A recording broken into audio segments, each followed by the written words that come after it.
Okay, this is an electricity ship. This is power to the people. This is a reading for all Libra placements. All Libra placements. Sun, Moon, Rising, Jupiter, etc., etc., etc.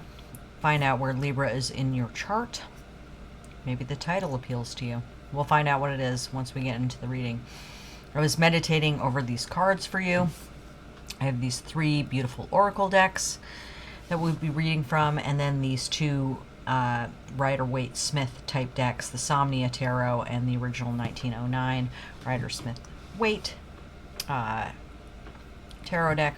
While I was shuffling this one, a couple cards popped out reversed, and that's significant because I was feeling like this kind of frustration, like your intentions were not being read correctly. There's a lack of harmony, some impatience kind of imbued in there. So, like, let's talk about it. We'll get into that as we go along. Excuse me. But we have the Moon and Judgment in reversed already out of the gate. So let's get into this, okay? First of all, let's talk about gratitude, because I am grateful to be here. This helps my gratitude practice in general. I always feel like really lit up whenever I'm here with you and sharing your story with you. If there's something in this reading that doesn't match your story, then just, leave it. If it scares you and you're not ready to deal with it, then it's not your message at this time. You can come back later if you feel like it. These messages are not timed, so like it'll pop up when it pops up, when you need it, right? But at any point, if something makes you feel uncomfortable, you don't feel like you can handle it, just like flick it out of there, get rid of it, yeet, okay? But if it does resonate with you, feel free to pause the video and extrapolate that information with your own intuition, your own body, your own story, and go from there and let your imagination wander. Let yourself go into liminal space with it, okay?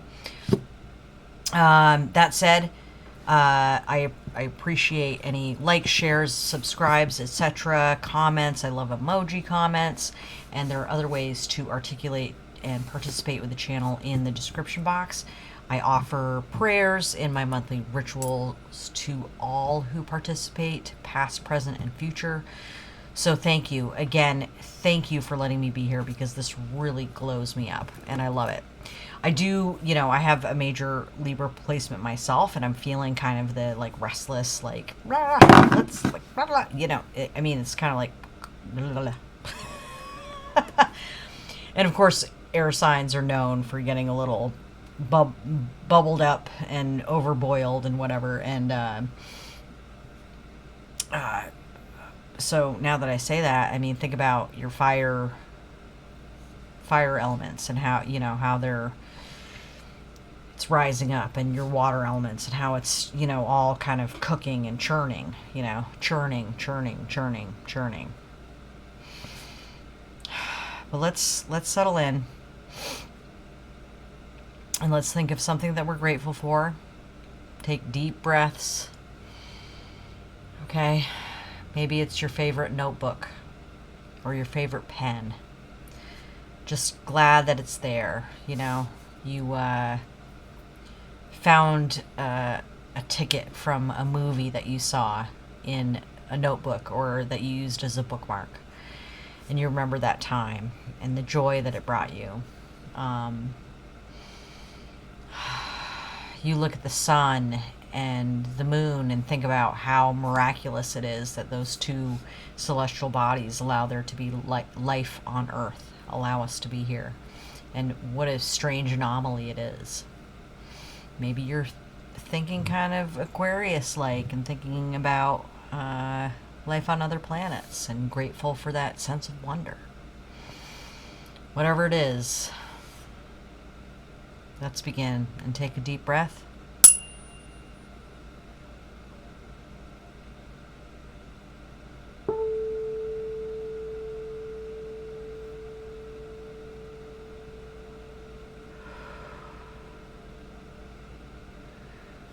Okay, I'm already feeling a lot more still, and a lot more that this is like, we can handle it.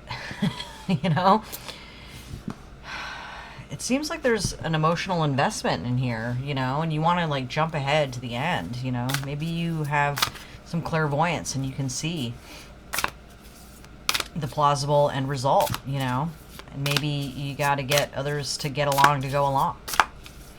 Let's get a message from Khalil Gibran's The Prophet. Please check out this book at your local library. Any independent bookstore can get this for you. Do not shop corporate, please. Get out of your house and walk down to the actual store that's owned by your neighbors and buy your books there, please. Or by, you know, independent bookstore owners, because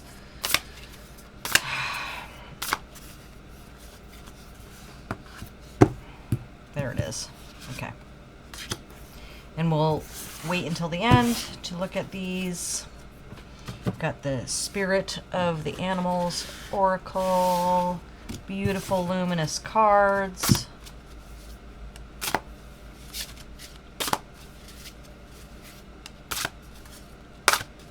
I feel like, yeah, there's going to be a significant color here. But we'll find out. And then, of course, the colors are very important here in the mudras for Awakening the Energy Body deck. This is a little haptic, somatic, body-oriented practice that we can do towards the end of the reading. So thank you very much to our guides, to the Anima Mundi, to the collective energy. Okay, I mean, aren't you feeling better and better now that we're here? You know, we're taking a moment to relax into the energy and into the support, because Libra is a very social sign, you know, and we need people, right? We're not an isolated incident. We're not an island. If you have Libra placements, you're not an island. You are connecting to the group. And there's Venusian energy. There's pleasure and there's shared joy. So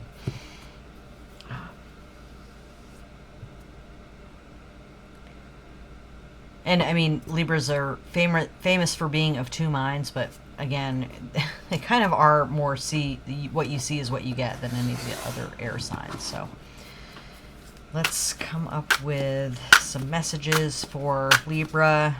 I just feel a little tongue-tied, you know, because like there's something that needs to be said and there's like an emotion overriding it. Yeah, so we've got an extra one here as well.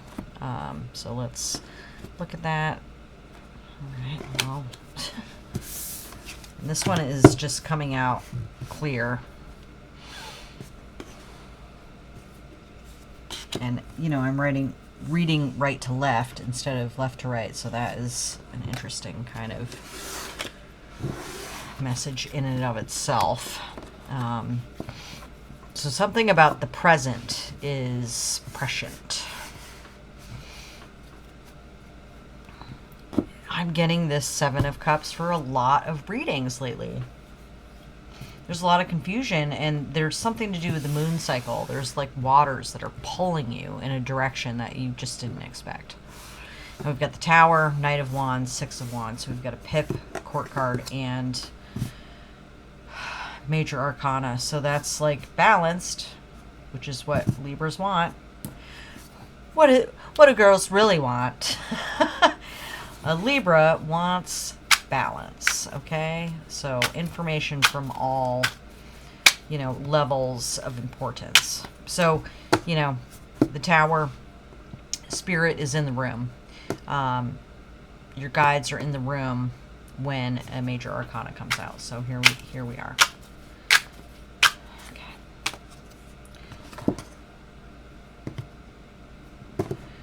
It's like you don't know where to start, you know? Okay, but you want to go. You want to go.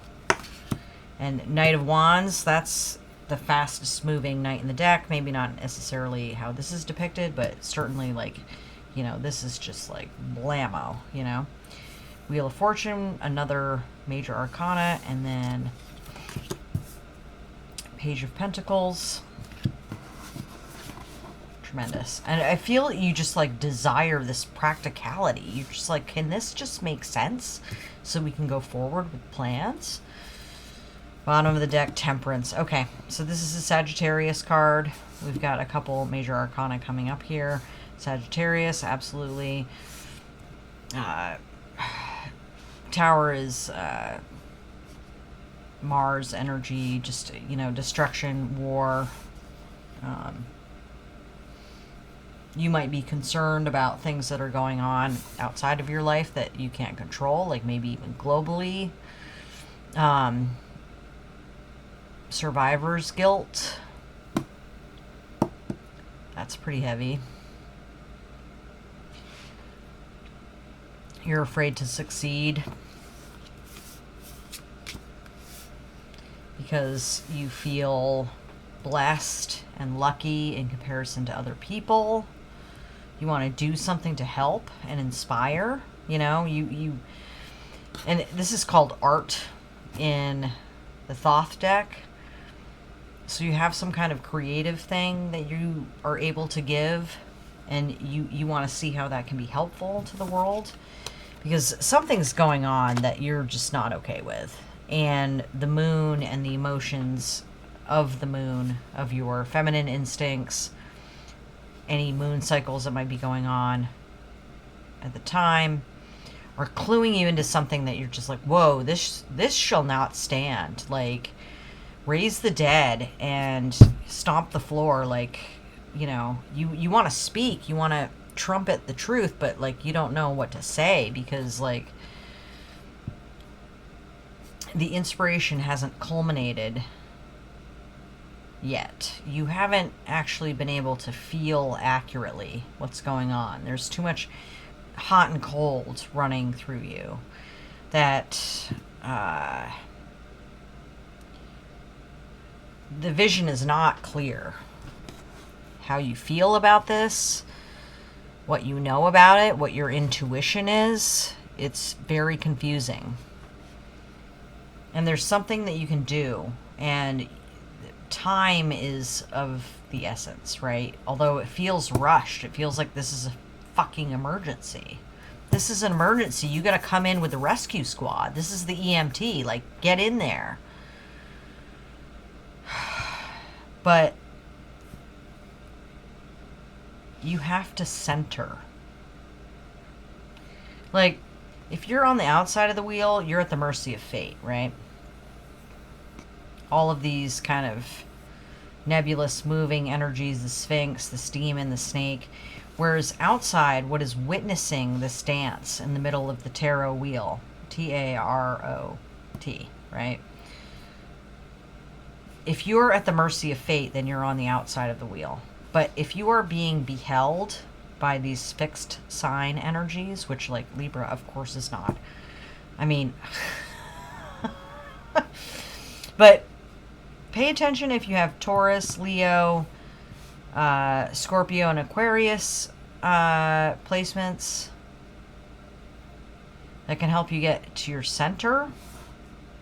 They're reading the book, the Akashic records, you know.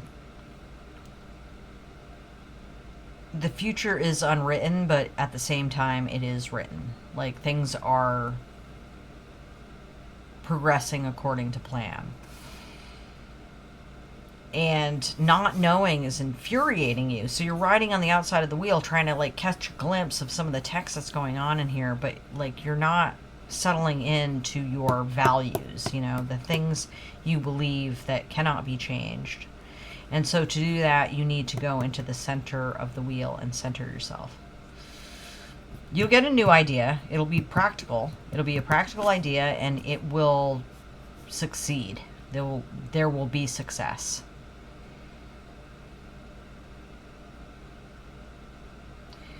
I'm getting a time signature with this. This is like second decan of Leo, so like second week of August, somewhere around there. I don't usually get timing for things, but that came through, so here we are. The Tower, you know, so many things are unexpected in this life. And Judgment with the Tower, that's like, it's a lot. It's a lot, right? And it feels like the world's upside down. But these are cleansing energies, a cleansing fire, right? So do not be afraid. And be careful of your reaction, right? So pay close attention to your first thoughts, because those are important. It is important to observe what your first thoughts are, because they can, as an air sign, you verbalize well, right? So like the words that you hear in your head are going to be valuable for you sorting out this confusion and this like, what is going on?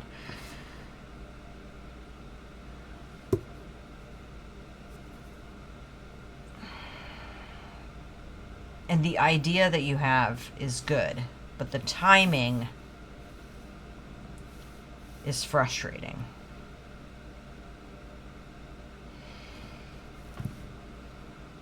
There's a new idea that's coming in that's very practical, that's going to feed this Wands energy, this passionate, victorious, you know, to the rescue, here I am energy has got to be tempered by, like, this is like ops. This is like site ops. This is like how it can be done, right? You have a great idea and it's like, it's an emergency and you know what to say, how, you know, your opinion about it. But the how has to come with, you know, not looking outside, but like what your voice is saying within, and the skills that you know that you have, that you can passionately employ, but to find practical means of enacting them. And this moon,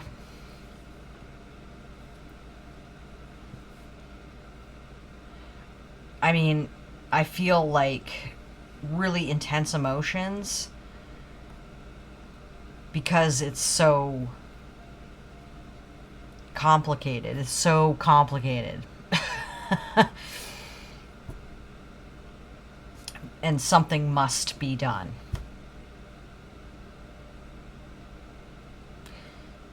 But you don't know what to do yet because not all of the healing tools are here. But Temperance is sometimes referred to as the fix-it angel that comes in and rescues you. So maybe you're not the EMT team. Maybe it's your angels and your guides who are going to come in to the rescue. And I think the mode of rescue is going to be a practical idea of how to do it.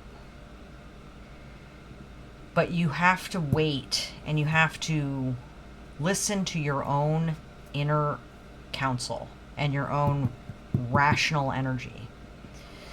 And that's something great about fire signs too, or air signs as well, is that they have this like glut of words and ideas and information and facts, right? And they can take a lot of information, a lot of factual information, a lot of verbal information, and they can distill it so quickly, you know? Sometimes it's so much that, like, you know, air signs are famous for not being able to make a decision at all. But something here is crystal clear. But you might have to like sort out the noise to distill it to, you know, or to remember that first idea and then to build from it something practical that can allow you to succeed.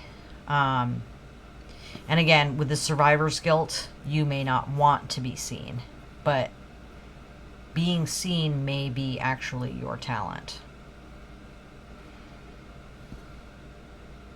This is pretty pretty esoteric. All right, what was this one? 9 of Cups. right? So you're very, very blessed. You have resources, you have sovereignty, you have boss energy, you have dreams that can come true. You're in charge of your own house. You have pleasure to share. You have abundance.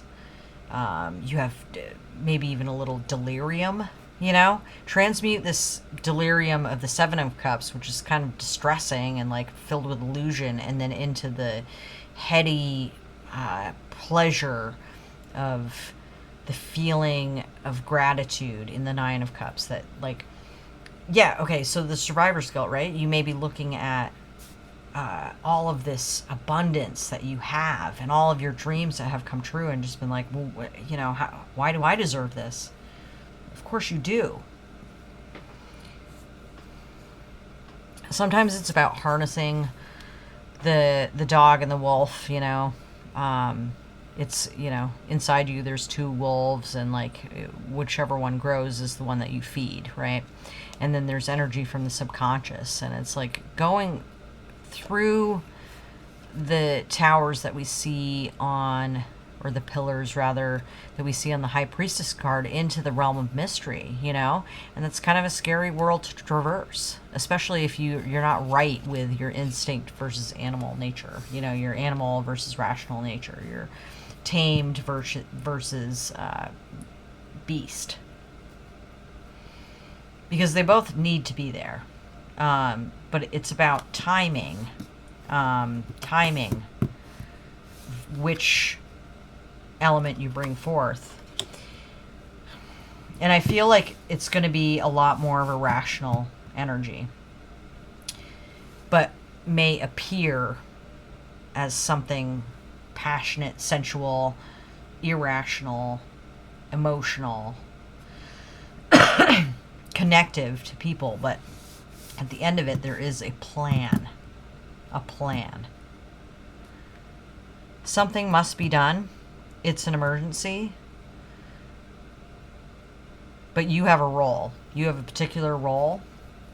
And you may not necessarily be the first responder that you think you are. You may be in a position to prepare the materials for the next round of victory.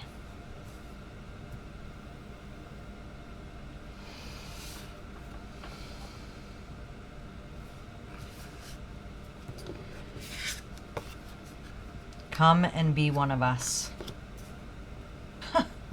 Okay, I've read this one recently, and this is really, yeah, it's confirming. Could you but see the tides of that breath, you would cease to see all else. And if you could hear the whispering of the dream, you would hear no other sound. But you do not see, nor do you hear, and it is well. The veil that clouds your eyes shall be lifted by the hands that wove it, and the day that fills your ears shall be pierced by those fingers that kneaded it. And you shall see, and you shall hear, yet you shall not deplore having known blindness, nor regret.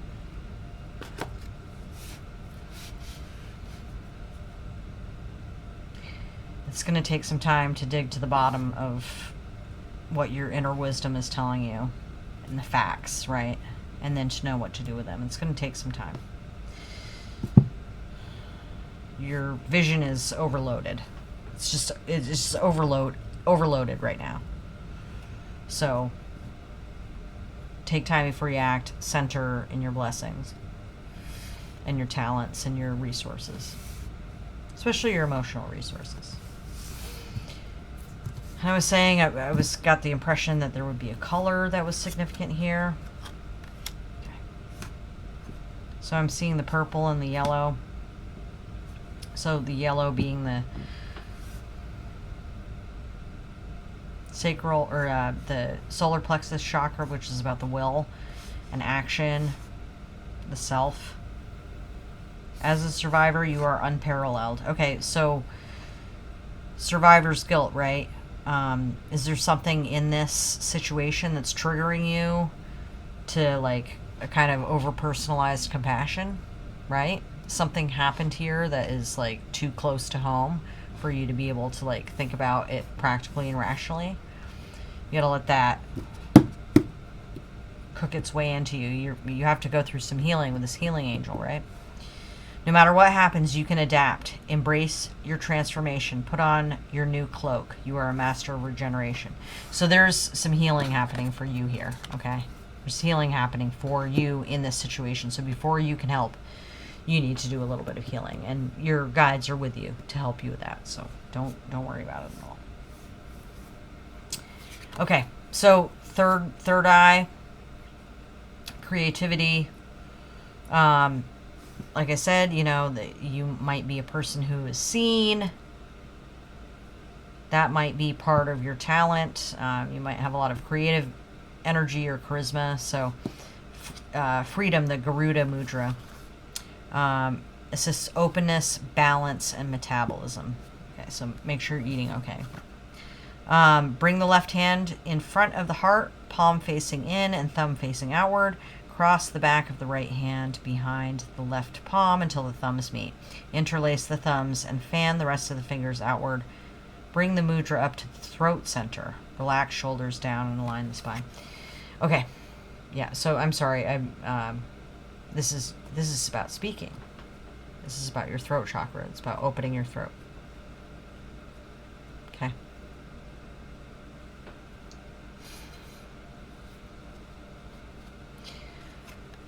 I embrace the freedom and openness of my pure expression. I embrace the freedom and openness of my pure expression.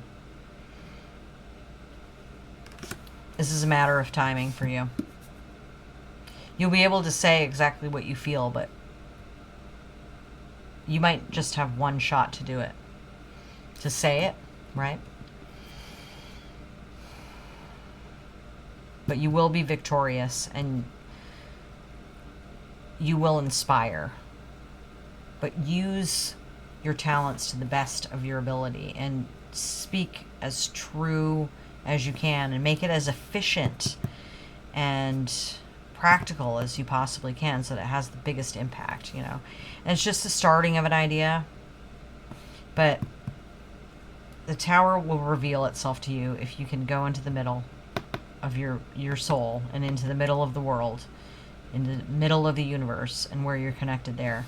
And here your angel is to help guide you.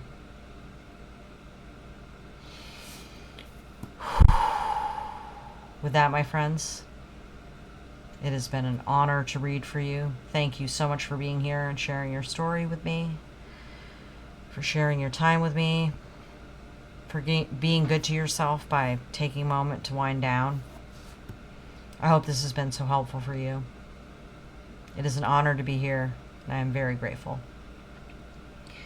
This is an electricity ship. This is power to the people. Peace.